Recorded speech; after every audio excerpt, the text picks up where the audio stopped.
Welcome back. We're not done with the issue around insecurity in that sense, but this time, what can the people do for themselves? It's a big question. We're being joined in the program by former Deputy Inspector General of Police, Leye Oyebade, joining us virtually from Plateau State, and also right here in our Lagos studios, Mr. Felix Olorunda, MD/CEO, SSV Protection Services Limited. Gentlemen, thank you so much for coming on the program. Thank you. Thank you for having me. Thank you. All right, let me start with you, former DIG, on this particular subject matter. Let me just give you some nuances we're getting from government. Literally all the state governments are saying they need help from the federal government because the federal government commands the military and security apparatus in the country. We just got off the conversation with a member in the Benue State House of Assembly trying to say that there's little or much that the government can do in that sense. And saying the security agencies must be proactive. They are calling for state police and all whatnot. So literally, like, the citizens are left to little or no option. When you see this kind of picture, how does it come to you? How does it bother you? Thank you so much. It does. And let me lay a foundation. I will be talking personally. These are my views. Because if I have to speak to the leadership, being a directing staff at NIFS, I have the opportunity to do that. Now, when we are talking about security, let me look at it from what I was told when I was young. When you want to kill a tree, kill it. That's why I use the kill. You want to uproot it, you go to the root. So what are we going to do to get to the root? The root of the problem. We need everybody to be involved. Now, there must be community participation. Everybody must be accountable. We must talk of active political engagement. That is what is happening. It's ongoing now. We must be ready. There must be practical, there must be consciousness, the sacrifice. Everybody must be ready to safeguard our local communities. There must be the support system from all and sundry, even touching on governance and every civil responsibility, every sector of the society must be involved. So when we look at it from that perspective, now you will now see that it's going to be from bottom to up, and that is why it is community policing drilling. That is the key. And the three legs of community policing, I have said it on this program some time ago. The three legs, they are very simple. You talk of community partnership, you talk of organizational transformation, and then it is problem solving. By the time we go around all of this, you see that everybody will be involved. The key word here is commitment, planning, and after planning, implementation. There are a lot of works that have been done in time past. I have it on record from the NIFS that I am a directing staff on every situation that we are confronted. And the cause of all these things have been addressed by the reports. What are the causes? Unemployment. What are the causes? Food insecurity. What are part of the causes? Youth restiveness, unemployment rates. And these have been addressed by a lot of senior executive courses that have been asked to do research, the thorough research, and the reports are aligned with the government. So when we address all these issues, these are the conserving factors. You address the last senior executive course here, address digital economy. How can we use our digital economy to get sustainable development of the youth and empower our youth, for youth empowerment? You discuss food insecurity, the reports are there. And then when you now come to engaging the locals, it is everybody that must be involved. Let's go to a village setup. The DPO must be able to have at his own fingertips every security stakeholder that is relevant to manage the security at that environment. And who are these people? The traditional rulers, the CSO of all the secondary and all the universities in that environment, the allies, everybody. Then all the need for people to be conscious of their security. So it's about intelligence gathering and management of intelligence again. In all our locals, you see a strange thing, don't just keep quiet. Yeah. Let everybody talk. Police cannot police every nook and cranny. We have ungoverned spaces, and these ungoverned spaces can only be covered with technology driven that the IG, I know, is doing a lot in that direction, and with a lot of commitment from the locals, the hunters. The DPO will arrange everybody at that local environment to be able to wake up, manage information, yes, and the need to share. So we'll be able to get out of this food. All right, fantastic point you've raised. Let's expand the conversation and bring it to the studios right here. Mr. Lorunda, yes, similar questions I'm asking because it appears people are just helpless. People are, even the security agencies, they are stretched. The word is overstretched. We have too many ungoverned spaces. So there are so many things that we need to look at in the entire metrics. But we're trying to see how people can help themselves. People are even suggesting that we may start arming the people in the locality, because I can't just be on my bed and you come and kill me. I need to protect myself.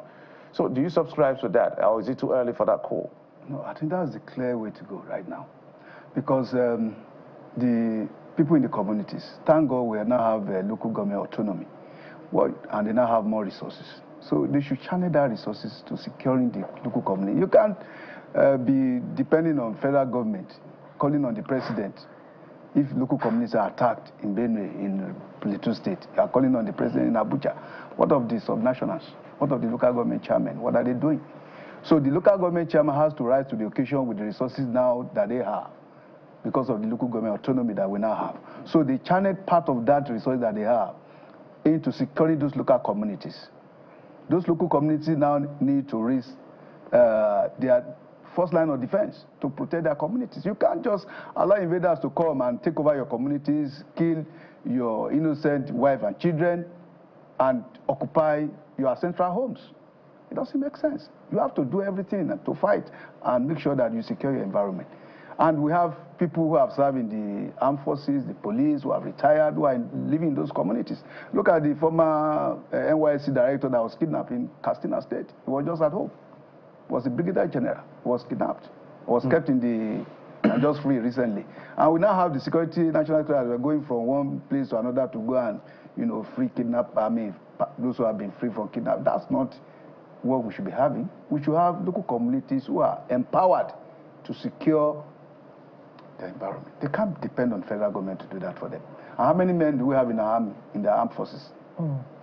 We have about 230 men serving the armed forces, men and women serving now. So how do they think that police control and secure all the communities in Nigeria? It's not possible.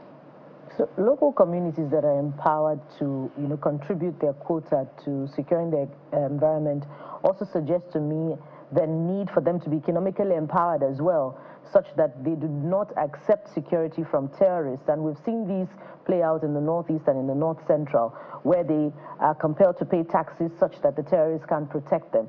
So pardon me, I'm going to have to take this back to the doorstep of the subnationals yet again. There have been calls in the last few segments that the state governments should subscribe to local policing. But we've seen some form of local policing from state government. We've seen the Southwest Security Initiative that is not evenly distributed in the Southwest. Yeah. We've seen some of the other northern governors put up their own security initiatives as well. I'm asking you this, former DIG, shouldn't we begin to ask questions of the security votes of the subnationals? How effectively is this security vote being, judiciously spent? I'm asking you this. Yes, sir. Yeah, go ahead. Okay. All right. So what I can say to that is, local communities, look, we have to now interrogate. There was a time we were talking about high cost of governance.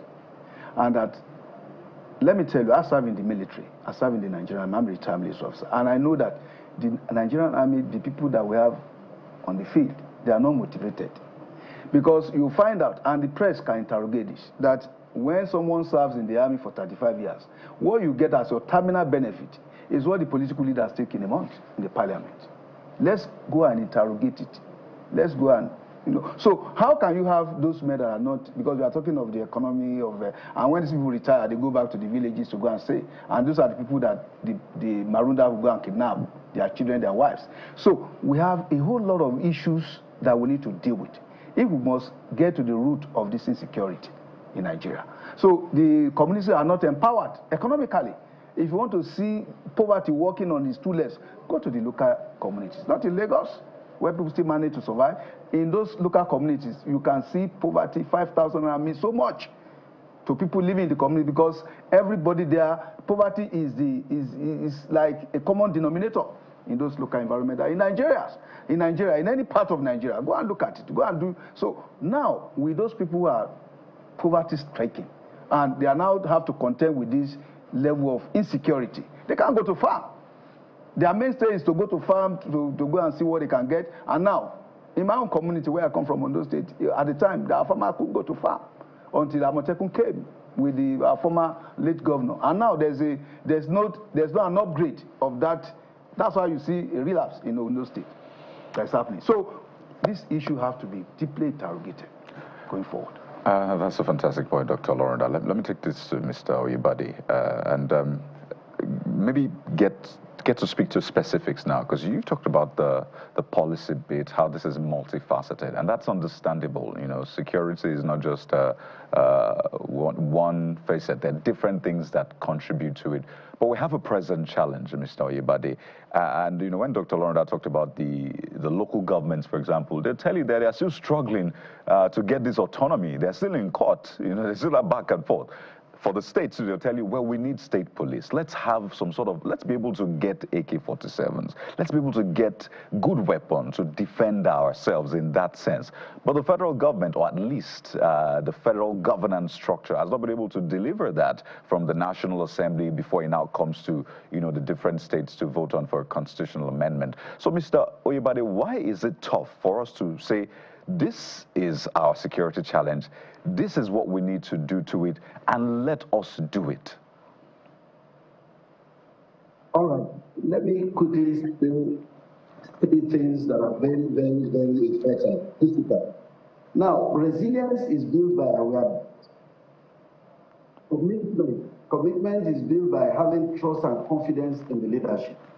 And leadership must have the political will to drive the process. So let's pick them one by one. Everybody must develop that resilience. With that commitment from the local level, you don't have to wait. That is why we are saying we have to now know your neighbors. Who are the people in that environment that is not that is new? What is happening newly that is affecting the system? Then bring it to the knowledge of the people in the environment that are security operatives. But Mr. Oyebade, these people in Plateau and Benue, pardon me, they're not being attacked by their neighbors. Okay, it is said that these people come from outside, invaders. They come in, attack them in the night, sometimes during the day, and they're out, or they grab the land, as has been said. I have talked about management of intelligence. Let me tell you, before any criminal will act, they have their own planning. They must plan. So what proactive measures have the community put in place to proactively defend themselves? That is the proper planning that prevents poor performance. Every local environment must plan ahead.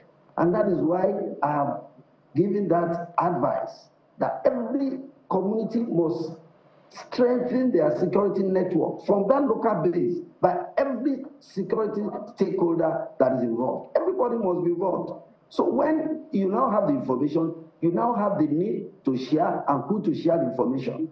If that is done, you see, when we talk about awareness, we were on an assignment here, and we went to Eswatini when we were interrogating this community policing strategy. In the primary school, they have police club. How are we teaching even the youths, our young ones? Are they politically aware of the challenges we are facing? There must be awareness from the bottom. In those days, literary and debating, we teach civics. So it's a reorientation from the grassroots. Oh dear. Wow. We wish we can get him back to conclude his thoughts.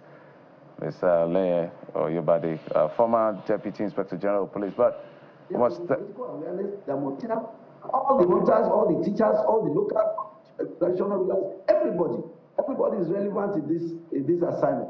And by the time everybody is able to get to know that I am also involved, I am aware that my contribution will make a difference. You will get the information, you will not keep the information, you will pass it to the right authority. And let's quickly talk about the synergy. The synergy must be improved upon by all the security agencies involved. I started the community policing implementation, and we were able to gather more of this collaboration from the grassroots level. We need to improve on that. And not only that, I have said also that there must be public partnership. There must be private partnership. And that is what is working in Lagos. When you look at the Lagos environment, you see the security arrangement there is classy and is working. We can take that model and let it cascade down to every route and everywhere in this country. That we should have a robust security arrangement that everybody is aware and everybody is contributing. The patriotism level will be raised, and we all know that we are doing it. What are the other countries doing that they are getting it? All right, DIG. Do we have that? We need data to address every issue. All the modern crimes, what happened, and lessons learned. When we have the first mass sinning, what led to, what caused it? Are we able to go back and check our history and retract our steps and take lessons learned to profile solutions for a better Nigeria? That is the way to go. All right, former DIG Omos, thank you so much. Quite apt, those positions. And of course, I'm sure you're also talking about intelligence-driven policing this time, because we had a conversation with an activist or politician yesterday talking about the DSS is dropping rather than countering attacks in this scale, in that sense. We're going to talk about intelligence-driven policing maybe on another time on the program. Leye Oyebade is a former DIG of the police, joining us virtually from Plateau State. Also, Dr. Felix Olorunda is the MDC of SSV Protection Services Limited, who joined us right here in our Lagos Studio. Gentlemen, thank you so much for coming on the program. Thank you. All right, we'll take a quick break. When we come back, we'll get to the softer side of things. We're going to talk with an actor and a filmmaker right here in just a moment. Join us again.